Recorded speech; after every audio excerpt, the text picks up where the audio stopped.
পাহাড়ে আবারও ফিরে এসেছে প্রাণের উৎসব বৈশাখী। বছর জুড়ে অপেক্ষার অবসান ঘটিয়ে পার্বত্য অঞ্চলের ঘরে ঘরে এখন উৎসবের আমেজ। প্রকৃতি, সংস্কৃতি আর ঐতিহ্যের মেলবন্ধনে সাজতে শুরু করেছে খাগড়াছড়ি সহ পার্বত্য জনপদ। পাহাড়ি জনগোষ্ঠীর অন্যতম বৃহৎ এ উৎসব ঘিরে শিশু থেকে বৃদ্ধ সবাই এখন প্রস্তুতে ব্যস্ত সময় পার করছেন।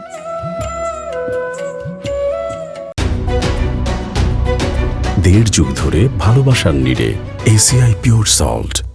বৈশাখী নামটি এসেছে পাহাড়ি তিনটি প্রধান সম্প্রদায়ের উৎসবের নামের আদ্যক্ষর থেকে: ত্রিপুরাদের বৈশু, মারমাদের সাংগ্রাই এবং চাকমাদের বিজু।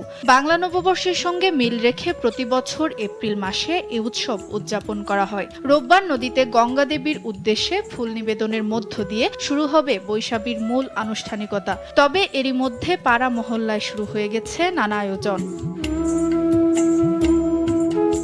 ত্রিপুরা সম্প্রদায়ের বৈশু উৎসব চলবে ৩ দিন ধরে। প্রথম দিন হাড়ি বৈশু, দ্বিতীয় দিন বৈশু এবং তৃতীয় দিন বিছিকাতাল। মারমা সম্প্রদায়ের সাংগ্রাই উৎসব ৪ দিন ধরে চলে। প্রতিদিন রয়েছে আলাদা নাম ও তাৎপর্য। চাকমা সম্প্রদায়ের বিজু উৎসবও ৩ দিনের। প্রথম দিন ফুল বিজু, দ্বিতীয় দিন মূল বিজু এবং তৃতীয় দিন গজ্জাপজ্জা। খাগড়াছড়ি এখন যেন এক রঙিন উৎসব নগরী, যেখানে সংস্কৃতি, ঐতিহ্য আর সম্প্রীতি এক সূত্রে গাঁথা। সব মিলিয়ে বৈশাখী শুধু একটি উৎসব নয়, এটি পাহাড়ি মানুষের আত্মপরিচয়, সংস্কৃতি এবং ঐতিহ্যের এক অনন্য বহিঃপ্রকাশ।